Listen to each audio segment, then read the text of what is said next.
नमस्कार दोस्तों, मैं हूं अंजलि। स्वागत करती हूं आप सभी का आपके अपने YouTube चैनल भारत जी के विद अंजलि में। और आज अपन पढ़ने जा रहे हैं एसएससी एमटीएस की 13वीं क्लासेस, यानी कि इससे पहले मैंने 12 क्लासेस कंप्लीट करवा दी हैं। आपने अभी तक वो क्लासेस नहीं देखी हैं तो ज़रूर देख लीजिएगा, आपको चैनल पे मिल जाएगी, यानी कि प्ले लिस्ट में आप चेक कर सकते हैं। चलिए शुरुआत करते हैं आज के इस नए सेशन की। और जो न्यू स्टूडेंट हैं उन्होंने अभी तक चैनल को सब्सक्राइब नहीं किया है तो सब्सक्राइब जरूर कर ले, ताकि मेरे न्यू वीडियो का अपडेट सर्वप्रथम आपके पास में पहुंच सके। पहला प्रश्न है आज का अपना, इसमें मैंने प्रश्न लिए हैं 2022 के जुलाई की सेकेंड शिफ्ट के इसमें रहने वाले हैं। तो आप अच्छे से इनको करते चलिए। अगर ये सारे क्वेश्चन आपसे बनते हैं या आपको पहले से आते हैं तो आप कमेंट बॉक्स में लिखते चलिएगा। पहला प्रश्न है अपना, भारतीय संविधान का इनमें से कौन सा अनुच्छेद शोषण के विरुद्ध अधिकार प्रदान करता है? यानी कि कौन सा अनुच्छेद क्या करता है? शोषण के विरुद्ध अधिकार प्रदान करता है। कितने मौलिक अधिकार है वर्तमान में? तो टोटल कितने मौलिक अधिकार हैं? अभी वर्तमान में 6 हैं। पहले कितने हुआ करते थे? 7 मौलिक अधिकार हुआ करते थे। कितने हुआ करते थे? 7 मौलिक अधिकार हुआ करते थे। कौन सा अधिकार हटा दिया है? ये संपत्ति का अधिकार हटा दिया है। संपत्ति का अधिकार, यानी कि चाहो जितनी संपत्ति अब आप नहीं रख सकते, पहले रख सकते थे, अभी रखोगे तो क्या होगा? टैक्स देना पड़ेगा। जीएसटी लागू कर दिया गया है। तो 6 हैं अभी और 7 पहले थे। संपत्ति का अधिकार 44वें संविधान संशोधन के तहत क्या किया गया है? हटा दिया गया है संविधान संशोधन में। ऐसे क्वेश्चन भी आपके एग्जाम में आते हैं कि संपत्ति का अधिकार कौन से संविधान संशोधन के अंतर्गत हटा दिया गया है? तो आपका आंसर क्या हो जाएगा? 44वें संविधान संशोधन के अंतर्गत। तो इसका आंसर क्या हो जाएगा? अनुच्छेद 23। क्या आंसर हो जाएगा इसका? अनुच्छेद 23 इसका आंसर हो जाएगा। अब बात करें अनुच्छेद 22 की। अनुच्छेद 22 हर किसी व्यक्ति को पता होना चाहिए। अगर आप आम नागरिक हैं तो ऑब्वियसली आपको सारा कुछ पता होना चाहिए अनुच्छेद 22 के बारे में। इसके अंतर्गत क्या होता है? अनुच्छेद 22 के अंतर्गत होता है गिरफ्तारी से संबंधित। क्या होता है? गिरफ्तारी। अब गिरफ्तारी में क्या आ जाएगा? अगर आपको कोई भी व्यक्ति गिरफ्तार करने के लिए आता है, पुलिस हो, बीएसएफ हो, आर्मी हो, कोई भी व्यक्ति अगर आपको गिरफ्तार करने के लिए आ जाए तो उसमें क्या होगा? आपको पूरा जानने का अधिकार है। आपको धोखे में रख के वो नहीं लेके जा सकते। जैसे कि आपका कोई एनडीपीएस का केस है, आपको उठा के ले जाएंगे कह के कि बिजली का केस है, आपने बिल जमा नहीं करवाया, तो ऐसे आपको अंधेरे में रख के वो आपको गिरफ्तार नहीं कर सकते। आपको जानने का हक है। और दूसरा इसके अंतर्गत एक और चीज आती है, अगर आपकी गिरफ्तारी का वारंट आता है या कोई आपको गिरफ्तार करने के लिए आता है तो आप आपके बचाव में कार्य कर सकते हैं। तो आपको थोड़ी छूट दी जाएगी 22 के अंतर्गत, जैसे कि आप किसी वकील की व्यवस्था कर सकते हैं पहले से ही बेल करवाने के लिए, तो वो सारी चीजें आ जाएगी अनुच्छेद 22 के अंतर्गत। 23 इसका आंसर है, जो कि किसके अंतर्गत आता है? अनुच्छेद शोषण के विरुद्ध का अधिकार। यानी कि कोई भी व्यक्ति आपका शोषण नहीं कर सकता। आप भारत के स्वतंत्र नागरिक हो, यानी कि स्वतंत्रता के साथ जीने का आपको अधिकार है। कोई भी आपकी स्वतंत्रता नहीं छीन सकता। अगर छीन सकता है, छीनना चाहे तो उसको अनुच्छेद 23 आप याद दिला दीजिएगा। बात करें अनुच्छेद 21 की, तो इसके अंतर्गत क्या आ जाएगा? धर्म प्रचार और धर्म की रक्षा। यानी कि दूसरे धर्मों के प्रति भी आपके मन में क्या सम्मान होना चाहिए। इसे अभी जातिवाद बहुत चल रहा है, जातिवाद नहीं होना चाहिए। हर धर्म के लिए अपनी अपनी एक समानता है। यानी कि आप जिस धर्म से संबंधित हो वो धर्म तो आपके लिए अच्छा है ही है, पर दूसरे धर्म का भी आपको क्या है? सम्मान करना चाहिए। तो इसके अंतर्गत सारी चीजें आ जाएगी। आप अपने धर्म का प्रचार प्रसार कर सकते हैं, साथ ही दूसरे धर्मों का भी क्या है? आपको सम्मान करना चाहिए और धर्म की रक्षा करना अनुच्छेद 21 के अंतर्गत आता है। अनुच्छेद 25 की अगर मैं बात करूं तो इसमें क्या आ जाएगा? स्वतंत्रता का अधिकार,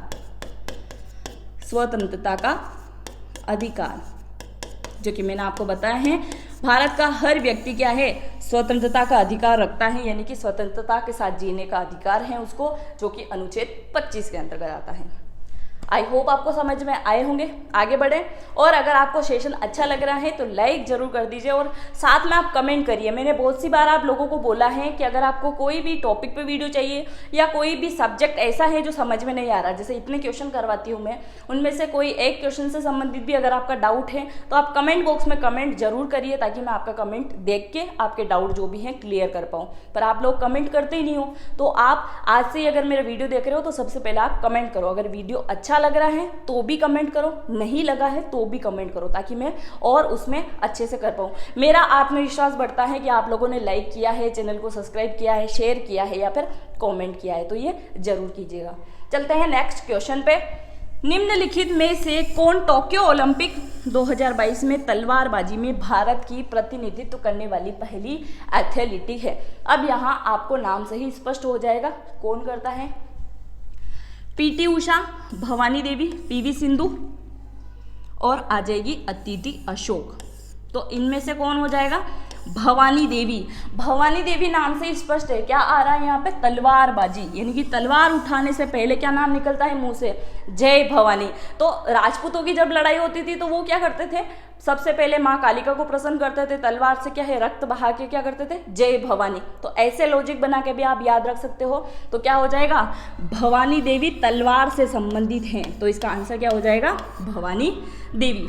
पीटी उषा की अगर मैं बात करूं तो इनके लिए भी एक मूवी में डायलॉग आया था कि दौड़ दौड़ के पीटी उषा बनेगी क्या, तो ऐसे आप याद रख सकते हो। तो पीटी उषा क्या है? एक एथलेटिक है, एथलेटिक है। क्या करती हैं ये? दौड़ती हैं, दौड़ती हैं। पीवी सिंधु, पीवी सिंधु क्या करती हैं? बैडमिंटन प्लेयर हैं, बैडमिंटन खेलती है ये, बैडमिंटन प्लेयर है। एक और कौन है? साइना नेहवाल है, आप जानते हैं। अदिति अशोक ये क्या है? गोल्फर है, यानी कि गोल्फ ये खेलती हैं, गोल्फ। तो गोल्फ से संबंधित भी क्वेश्चन आ जाए तो अदिति आपको नाम पता होना चाहिए। आगे बढ़े, नेक्स्ट है निम्नलिखित में से किस प्रायद्वीपीय नदी में सबसे बड़ी जल निकासी घाटी है?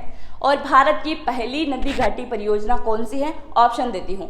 गोदावरी नदी है, दामोदर नदी है, नर्मदा घाटी नदी है या गंगा घाटी है? आप मुझे कमेंट करके बताएंगे। आपके एसएससी का क्वेश्चन है और इनसे पहले वाले किसी न किसी वीडियो में मैंने ये वाला क्वेश्चन आपको करवाया है।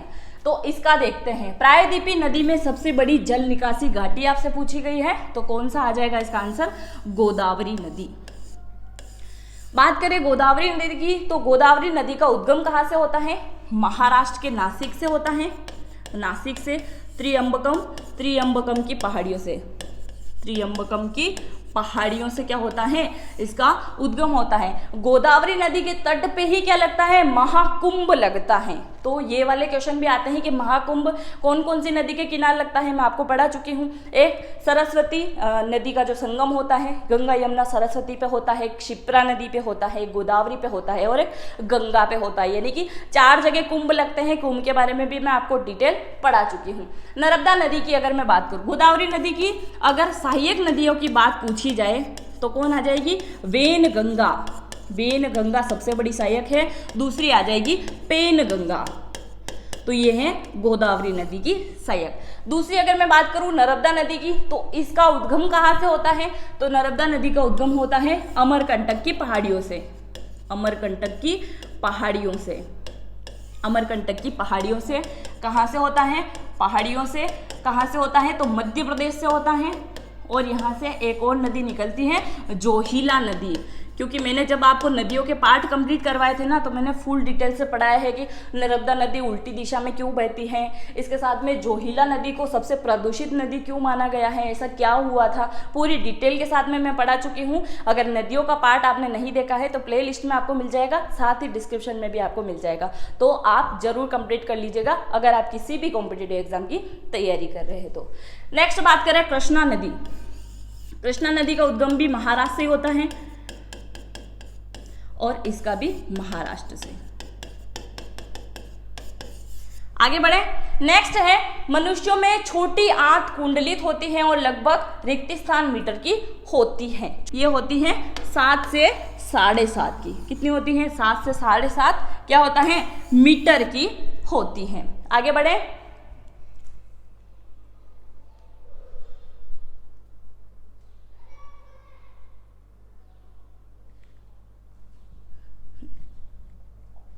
नेक्स्ट है तंजौर बाला सरस्वती की शास्त्रीय नृत्य के लिए जानी जाती हैं। तंजौर ये बाला सरस्वती नाम है किसी का, जो कि किसके लिए जानी जाती है, शास्त्रीय नृत्य के लिए जानी जाती है। तो कौन सा नृत्य ये करती है, तो ये करती हैं ओडिसी नृत्य। कौन करती हैं, ओडिसी नृत्य ये करती हैं। कथक के लिए कौन जाने जाते हैं, बिरजू महाराज जाने जाते हैं। भारतनाट्यम कहाँ का है, तमिलनाडु का।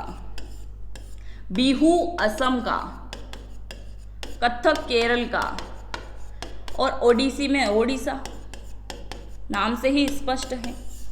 आगे बढ़े।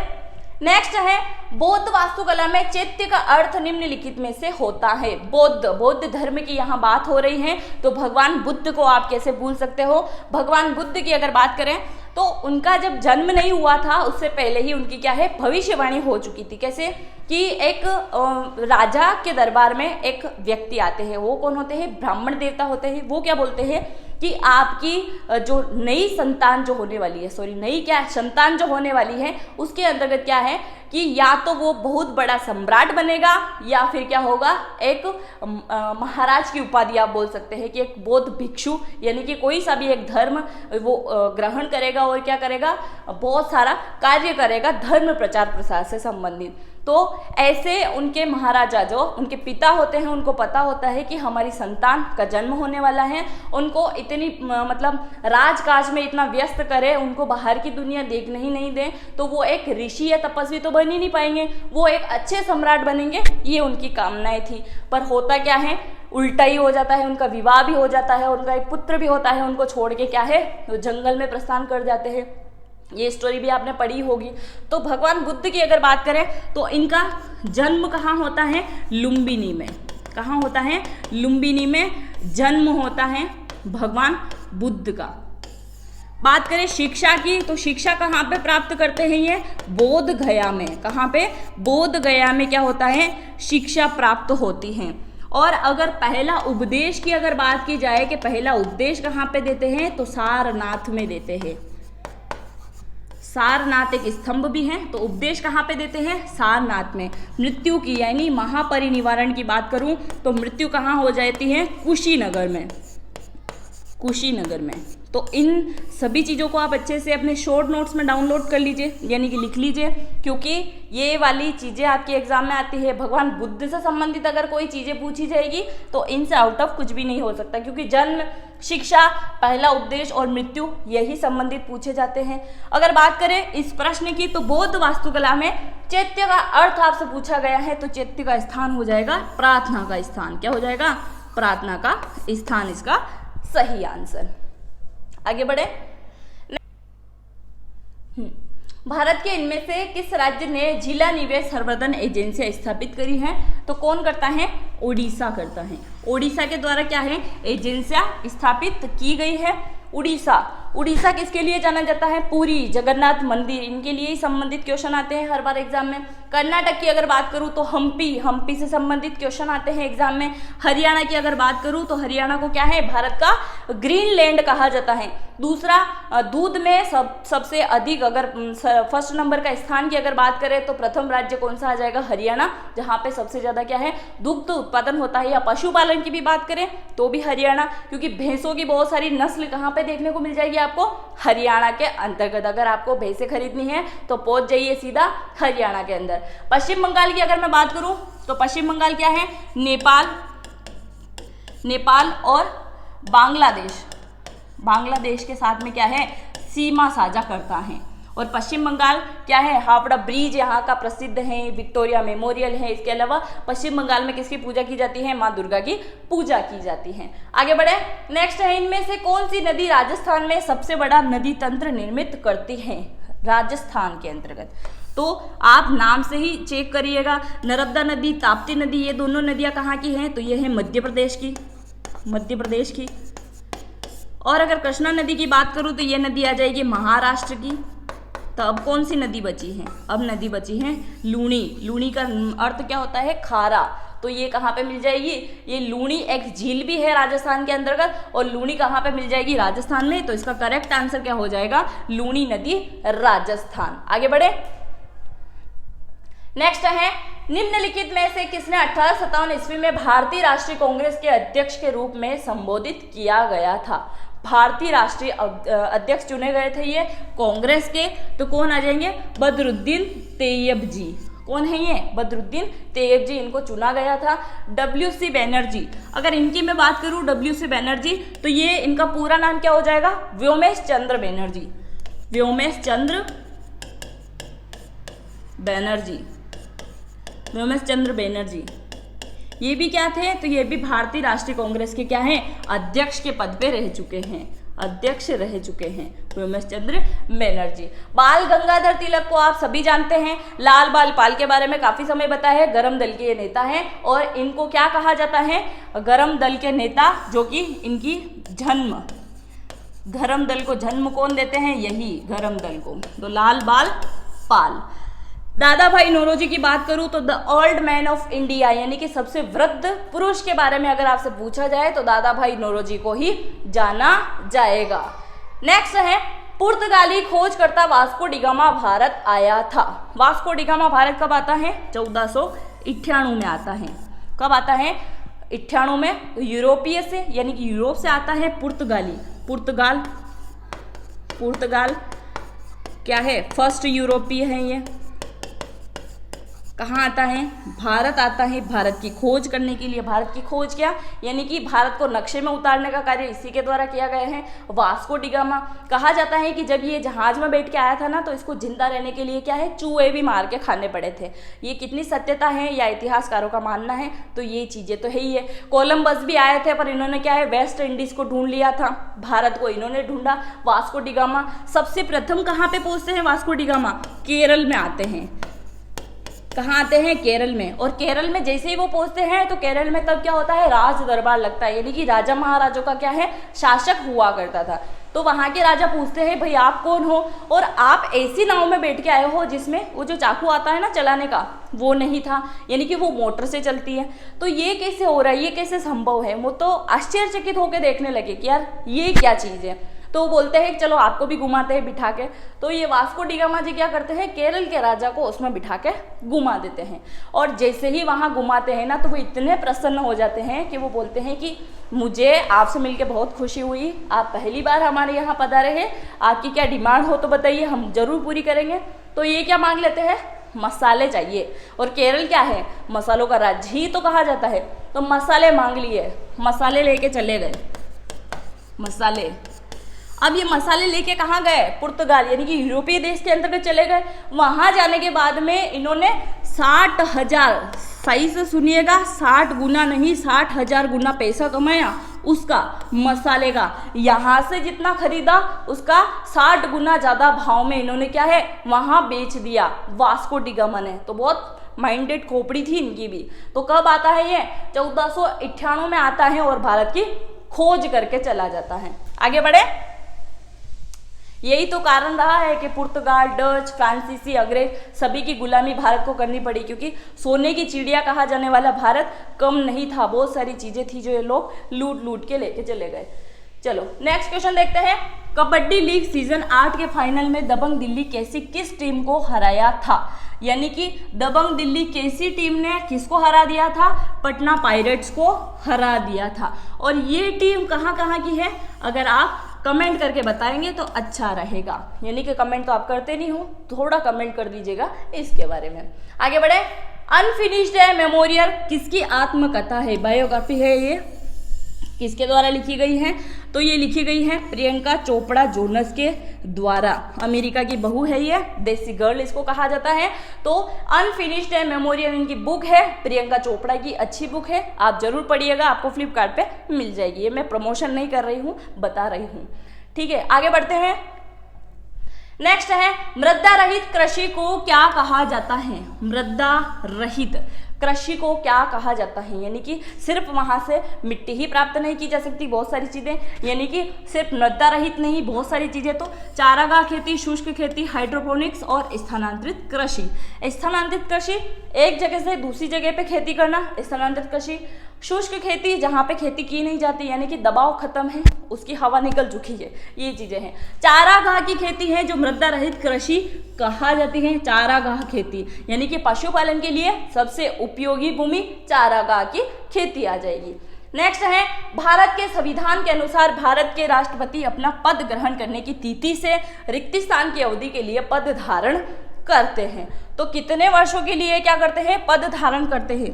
3 वर्ष, 5 वर्ष, 6 वर्ष या 2 वर्ष? तो इसका आंसर हो जाएगा 5 वर्ष।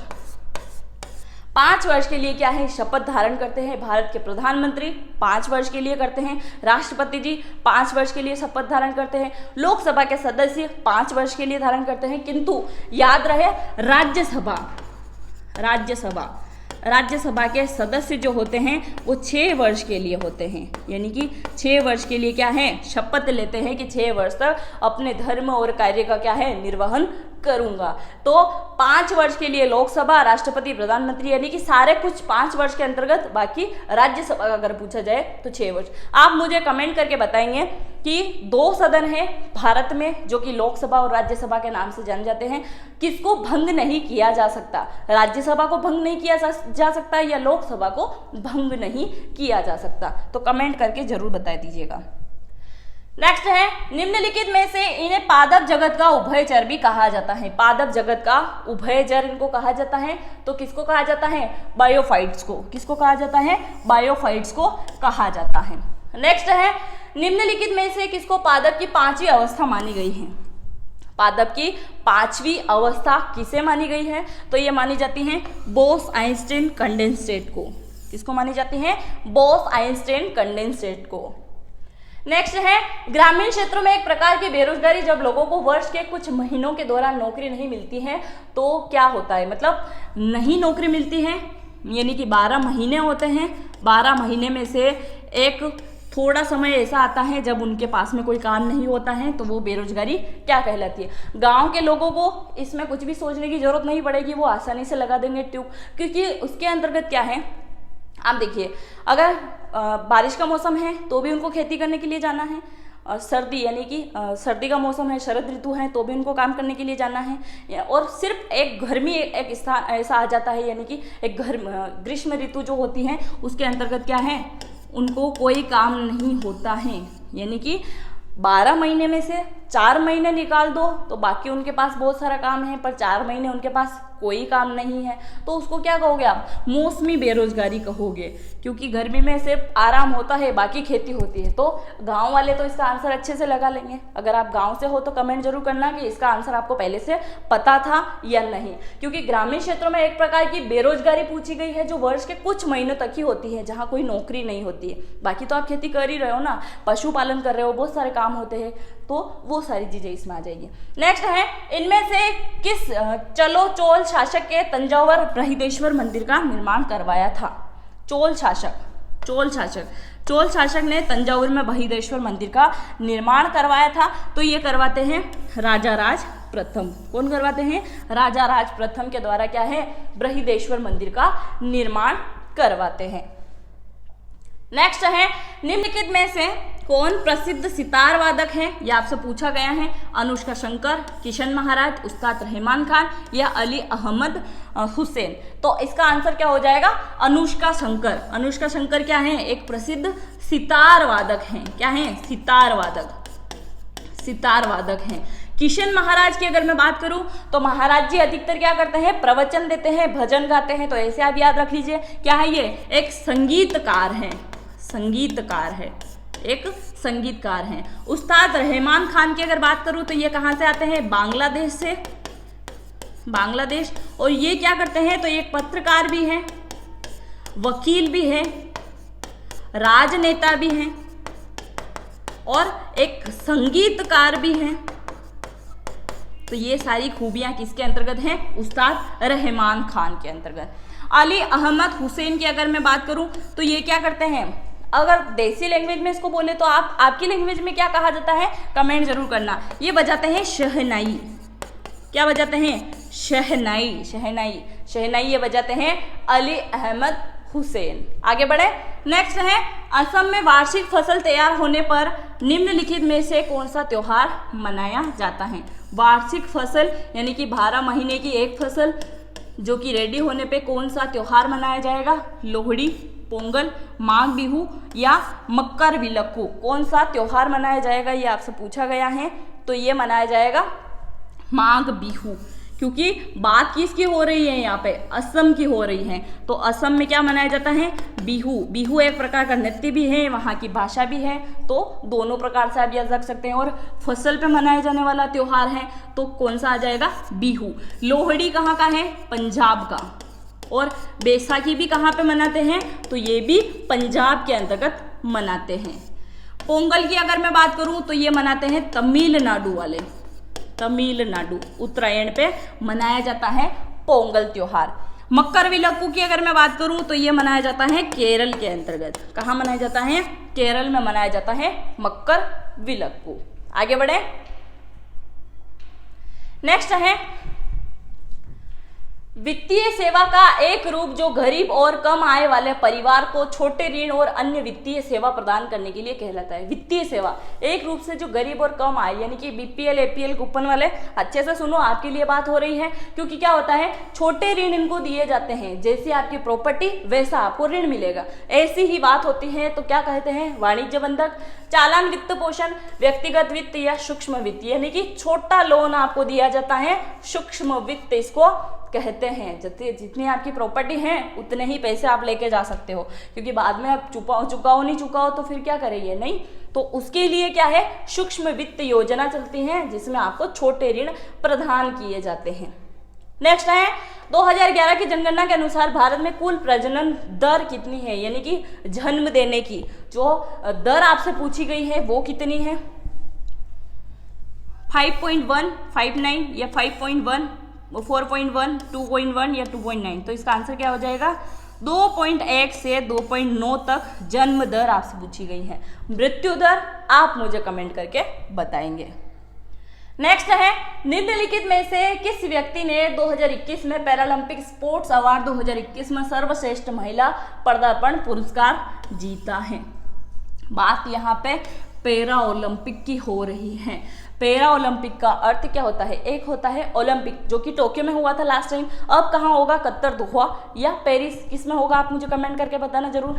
क्योंकि अगर पैरा ओलंपिक की मैं बात करूँ तो पैरा ओलंपिक सिर्फ उन व्यक्तियों के लिए हैं जो क्या है, किसी न किसी प्रकार से विकलांग है या किसी के एक काम आँख काम नहीं करती है, किसी का हाथ, किसी का पैर, किसी की बॉडी के कोई भी पार्ट्स, तो उसके अंतर्गत क्या होता है, पैरा ओलंपिक में वो पार्टिसिपेट कर सकते हैं, ओलंपिक में नहीं। और जो ओलंपिक में पार्टिसिपेट करते हैं वो पैरा ओलंपिक में नहीं, यानी कि कोई ना कोई प्रकार की विकलांगता है तो आप किस में जा सकते हैं, पैरा ओलंपिक के अंतर्गत जा सकते हैं। तो इसमें आपसे पूछा गया है कि स्पोर्ट्स अवार्ड 2021 में सर्वश्रेष्ठ महिला का पुरस्कार किसने जीता था, अवनी लेखरा, मीराबाई चानू, दीपा मलिक और भाविना